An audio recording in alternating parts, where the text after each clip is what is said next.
The inspiration for today's video comes via chili. I know, I've made lots of different chili recipes, chili pizzas, chili cheese fries, chili corn dogs, chili hot dogs, chili cheese dog burgers, but I've never made a braised beef chili before. We're gonna make a braised beef chili cobbler, okay? No beans, you can keep your beans. I don't want any of those beans anywhere in the near vicinity of this chili. It's just because I don't like beans in my chili. Is that really that big of a deal? I don't think so, but you can discuss in your inner monologue if you want. Regardless, braised beef chili, all in the Instapot, putting it into a cast iron, covering it in a cheddar cornmeal batter, and baking that entire thing. So it'll be baked like a cobbler, it'll have braised beef chili, and it'll have cornbread on top. Let's cut up some vegetables for the mise en place. So for the vegetable situation here, poblano peppers, green onions. For the cornbread, got some onion, some garlic. All right, onion, mise, good to go. I'm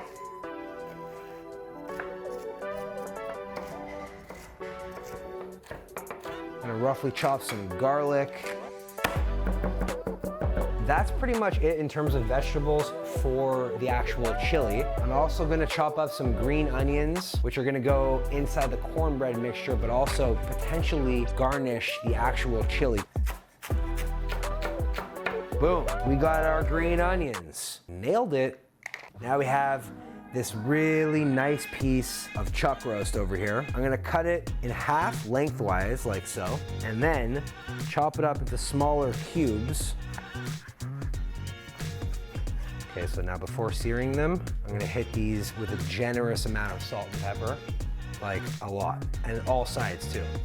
But when you sear it, essentially what you're trying to do is lock in the flavor so that when you cook it, and when it cooks down, there's still a little bit of texture going through that. Hopefully, if done right, there's a tremendous amount of fond left over from the meat, which is essentially all the burnt pieces left over in the pan. That is flavor, my friends. Fond equals flavor. Remember it, it's your friend. So once that happens, I'm gonna use the vegetables to soak up whatever fond is left over. I'm gonna add some tomato paste in there. Once we get there, I'll explain to you guys exactly the situation, but look at this meat. Doesn't it look really good? I think it looks pretty awesome. Now, one of the things that I've learned in the many times I've used the Instapot is you gotta make sure that it's super hot, right?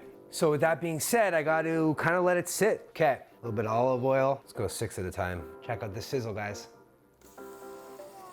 I can keep this on here for a very long time before the inside gets even close to done, which is the whole intention of this cut of meat, right? Locking in the flavors on all sides and then slow cooking it or pressure cooking it to really punch through the entire flesh. You wanna be patient here, right? You really wanna get a crust. All right, so the meat is all seared, all sides pointing to seared and delicious. And as this is still on, I'm just gonna hit it with a tad more olive oil. And we're gonna start adding all of our vegetables. So onions and peppers go in first. Let the moisture from these vegetables kind of soak up all the brown bits of fond in the inside. You'll see that happening. And then as soon as they start to sweat a little bit and get softened, I'm gonna add some other ingredients. Some garlic. Start seasoning this up. All right, a little bit of S&P, a little bit of cayenne for heat, smoked paprika, one of my favorites, a little bit of oregano. Mix all this up. Ooh. Ooh. A little bit of tomato paste is gonna give it not only a rich consistency, but also a really nice sweetness, some chipotle, some smokiness, a lot of spice. Mix all this together. Look at that color in there. Oh my goodness. It smells amazing. This is where some funk happens. A little bit of Marty Funkheiser over here. Shout out to Super Dave Osborne. Some cocoa powder. Guys, I'm telling you, you can't sleep on this. This is what's gonna give some extra depth to your chili. Crushed tomatoes. Now mix all this together. This right here smells incredible. And before adding the beef and turning this sucker on, I'm gonna add some beef stock to thin it out, which is gonna be the braising liquid. Not much though, just enough, about a cup. Let's taste this before we seal it away. That is an incredible flavor, but I am missing one thing, the quintessential chili flavor, cumin. I probably should have added it before adding all the sauces, the paste and the chipotle peppers and the tomato sauce, but I forgot. And that's what happens when you're so excited. Oh yeah. All right, out with the spoon, in with the braised beef. Want to kind of just have the liquid kind of enough to just go on top. If everything goes correctly, once this is done, the meat should just pull apart. We'll play with it a little bit, but ideally I want this to be shredded. We're gonna turn the pressure on and call it. Flip it to the pressure, put it on for 45 minutes because I want to make sure that this is good to go. Go to seal, let's get it. Now it's time to make the cornmeal batter, guys. Okay, for the cornmeal cobbler top, I'm essentially gonna make somewhat of a thicker cornmeal batter with a couple other added ingredients. And when the braised meat chili is done, I'm gonna put it on top of that, which will be inside of a cast iron. But before doing any of that, we gotta mix our dry ingredients in one bowl and our wet ingredients in another bowl. And then in my preference, I add the dry to the wet. For the dry ingredients, we got some all-purpose flour over here, 1 cup. Yellow cornmeal, gonna add that as well. Also a cup, 1/4 cup of sugar. Now I'm adding some cheddar or Colby Jack to this, as well as some green onions. And before baking it in the oven, I'm gonna put some sliced serranos on top. We need some baking powder in there as well. All right, 4 teaspoons. Add a little bit of salt as well. And then a little bit of a mix. And to this, we got an egg. Never skip it. Some milk, 1/4 cup of cooking oil. This is vegetable. Okay, now I'm gonna just mix this up. Dry to the wet. Now it's supposed to be loose. Like I said at the beginning, this is like kind of like a cobbler. Now I'm gonna add some of these green onions. And then good old cheese. And all I'm gonna do with this is throw this in the fridge just until it's time for the chili to be plated. See you guys in 45 minutes. All right, guys, we're back. This thing is done, 45 minutes. As you can see, we're counting up. Woo.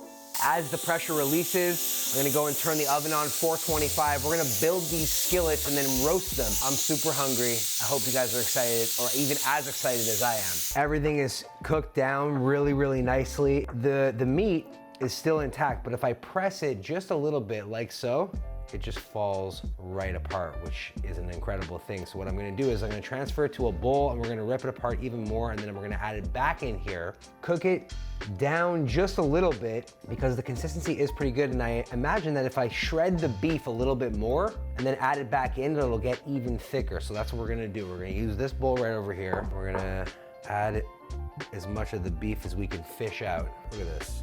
It's very, very tender. Probably should get a bigger bowl. That's what we're looking for right there. Look at that. It is thickening up for sure.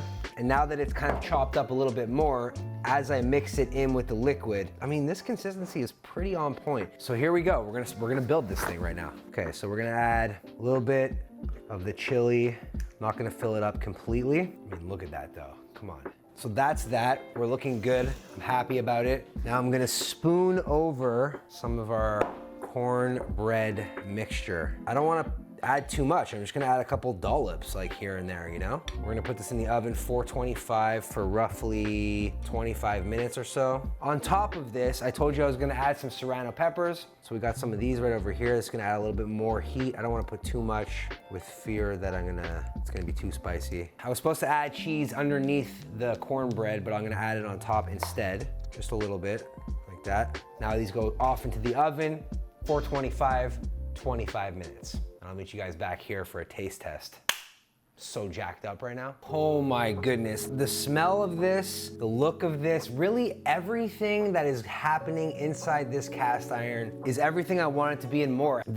I'm salivating just thinking about it, but the edges of the cornbread have soaked up all the excess liquid that was left over from the chili. I'm just gonna add a dollop of sour cream on top here. Garnish it with a little bit more green onions. Oh my God, look at that bite right there. The braised beef is hanging off the fork. The cheese that I added on top of the entire thing has crisped up. All right, I'm going in, guys. Very possible I burn my mouth, but I'm doing it for you while I do it for me. Right off the bat, you know what it's giving me? It's giving me major tamale vibes, which I didn't even think about. It's got all the same elements, it's just not cooked in a corn husk. Wow. This chili could easily be called, you know, a 24-hour chili, even though I made it in 45 minutes, guys. It's just a hit. And when I say hit, I mean it's a high intense taste. Patent pending. I hope you guys enjoyed this video and this recipe as much as I am enjoying this incredible braised beef chili, cornbread, cobbler, working title. If you guys like this video, leave a comment down below or like the video. If you're not already subbed, then hit that sub button. If you are already subbed, then consider turning notifications on. Putting out mad videos, always in the name of deliciousness. See you guys on the next one. Bye.